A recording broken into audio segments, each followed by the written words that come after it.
알렙루야. 안녕하세요. 전 알렙TV의 알렙 목사입니다. 지난 시간은 교인의 종류에 대해서 말씀을 드렸습니다.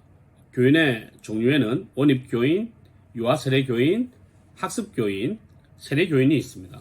물론 교단마다 학습교인이나 혹은 유아세례교인이 없을 수도 있어요. 그러나 일반적으로 장로교회 같은 경우는 제일 처음 원입교인, 유아세례교인, 학습교인, 세례교인, 이 세례교인은 입교인과 같은 것이죠. 하지만 이 모든 것은 그냥 우리가 신급을 통해서 나누어 놓은 것이고, 실제로 교회의 공식적인 교인이라고 하는 것은 세례교인 혹은 입교인만이 교인이라고 했습니다. 그러면 지난 시간에 짧게 교인이 가지는 여러 가지 특권에 대해서 말씀을 드렸지만, 오늘은 이 교인이 가지고 있는 이 특권과 그리고 교인이 가지는 의무에 대해서 한번 말씀을 드리려고 합니다.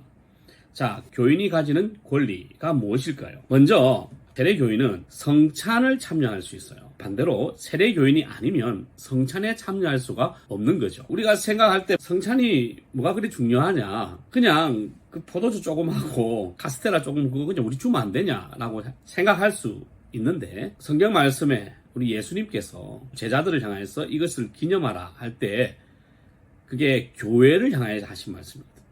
근데 그 교회는 교인의 모임인 거예요. 근데 그 교인은 뭐냐? 세례교인과 입교인이라는 거예요. 그래서 세례교인과 입교인만 그 성찬에 참여할 수가 있습니다. 근데 그거 왜 못 주냐라고 생각을 할 수 있잖아요. 하지만 반대로 생각해보면 그게 무엇이라고 그거 가지고 삐집니까? 밖에 나가서 사 먹으면 되지. 훨씬 더 많은 돈 가지고 큰 카스테라가 포도주스 하나 큰 거 사서 드시면 되잖아요. 성찬이라는 것은 그것을 많이 먹고 안 먹고, 그거 니만 먹고 내만 먹고라는 개념이 아니라는 거예요. 예수님의 살과 예수님의 피를 우리가 기념하며 십자가를 다시 한번 묵상하는 시간. 근데 그것을 하기 위해서는 신앙 고백이 되어 있는 사람. 근데 그 신앙 고백이 되어 있어서 하나님 앞에 이 교회의 정식 교인으로 자신이 헌신한 것이 뭐냐면 세례식이고 입교식이라는 거예요. 그러니까 세례교인과 입교인만 성찬식에 참여할 수 있다. 두 번째는 공동의회 회원권을 가집니다. 이 공동의회에서는 교회의 재산과 직분자를 선정하는, 목사를 청빙하거나 장로를 세우거나 하는 직분자를 선정하는 투표 의결을 가지고 있는 거예요. 그러니까 교회 재산에 관한 처분에 관한 일, 교회 부동산 처분에 관한 일, 그 다음에 담임 목사님을 청빙하거나 장로를 세우거나 직분자를 세우는 일, 이 모든 것에 권한을 가지고 있다. 그 회원권을 가지고 있다는 거죠. 그러면 또 뭐가 있을까요? 회원권만 있는 게 아니라 선거권과 피선거권이 있어요. 물론 이제 장로가 되기 위해서는 나이가 차야 되겠죠. 자격 조건 같은 게 있습니다. 다음에 이야기하기로 하고, 자격 조건이 있는데 내가 나이가 찼다고 해서 장로가 되는 게 아니에요. 세례를 받아야 되는 거죠. 세례 안 받고 50살 되면 아무리 신앙생활 오래 해도 장로가 될 수가 없습니다. 피선거권과 선거권을 가진다. 그리고 세례를 받지 않고 입교를 하지 않으면 투표를 할 수가 없어요. 그 다음 또 하나는 뭐냐면 청구권과 영적 보호를 받을 권리를 가져요. 여러분이 평생 신앙생활을 하면서 이런 것을 받을 일은 거의 없을 거예요. 하지만 문제가 있거나 싸움이 나거나 할 때는 이것이 굉장히 중요합니다. 여러 가지 법적인 청구권을 우리가 행사할 수 있습니다. 항소도 할 수 있고 기소도 할 수 있고 할 수 있는데, 이것도 세례교인에 한해서만 가능하다는 거예요. 그리고 예배에 참여할 수 있어요. 예배에 참석은 누구나 할 수 있습니다. 네, 누구나 할 수 있어요. 하지만 예배에 참여하는 것, 예를 들어볼까요? 예배 인도, 찬양 인도, 그 다음에 싱어, 성가대, 그 다음 악기팀, 합주팀, 오케스트라, 안내, 헌금위원, 이런 것들은 다 예배를 참여하는 거잖아요. 안에 순서를 맡아서 하는 사람들. 이 사람들은 전부 다 세례교인이어야 합니다. 세례교인입니다. 아니, 세례교인이어야도 하죠.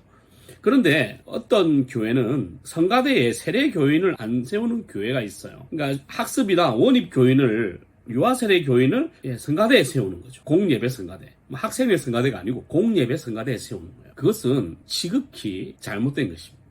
헌금위원도 예배위원이에요. 안내도 예배위원입니다. 그러니까 그거는 전부 다 세례교인 이상이 하셔야 하는 겁니다. 또 하나는 교사, 가르치고 양육하는 것을 할 수 있어요. 가르치고 양육하는 것은 세례교인이 하셔야 됩니다. 반교사나 임원, 교회에서 어떤 부서이든지 간에 거기서 장을 맡거나 임원을 맡으면 다 세례교인이어야 합니다. 근데 성도들이요, 웃긴 게 이 사람이 세례를 받았는지 안 받았는지를 확인을 하지 않아요. 그래가지고 문제가 되는 경우가 굉장히 많습니다. 그러니까 사람을 세울 때는 이래 생각하시면 안 돼요. 저 사람 당연히 세례 받았겠지. 아니에요.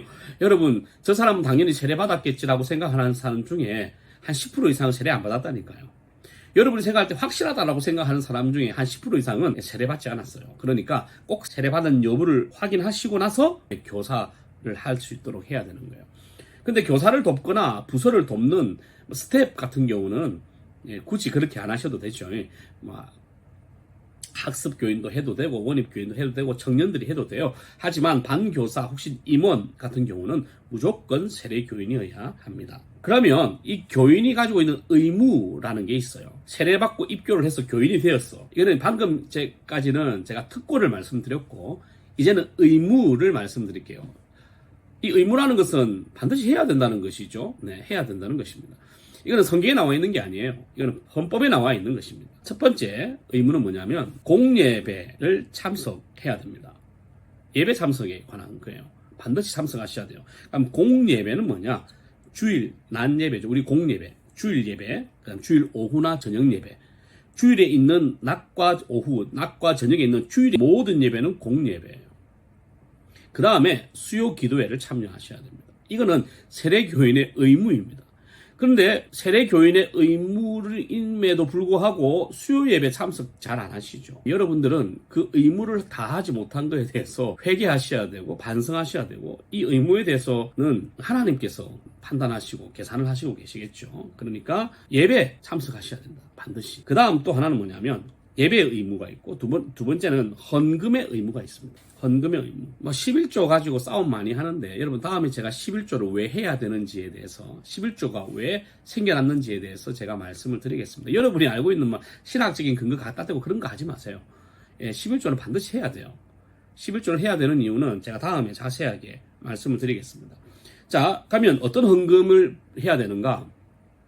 한국 교회는 헌금 봉투가 너무 많아요. 종류가 너무 많아요. 그죠? 그러니까 이제 의무 헌금이라는 게 있어요. 그게 뭐냐면 11조, 그 다음에 주일 헌금이에요. 11조와 주일 헌금. 여러분, 11조 하면 주일 헌금 안 하잖아요, 여러분. 그죠? 11조 하는 날은 내가 돈을 많이 내니까 주일 헌금을 하지 않죠. 하지만 주일 헌금도 의무 헌금이다. 감사 헌금이나 이런 것은 의무 헌금이 아니에요. 선교 헌금, 그 다음 건축 헌금, 차량 헌금, 구제 헌금, 장학 헌금 이런 것은 의무 헌금이 아니에요. 그거는 자유롭게 하면 되는 거예요. 하지만 또 이런 거는 있죠. 네, 뭐냐면 작정한 거. 작정은 그는 교인과 상관없이 그는 누구나 해야 되는 거죠. 예를 들어 학습 교인임에도 불구하고 교회에서 내가 작정을 했어. 선교사를 돕기 위해서 월 얼마씩 작정을 했으면 그는 반드시 드려야 되는 거예요.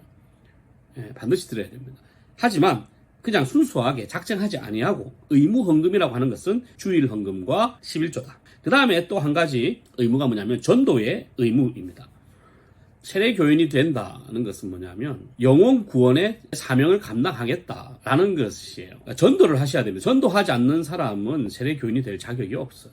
교인이 될 자격이 없습니다. 의무를 시행하지 않는데 어떤 방식이든지 전도를 해야 됩니다.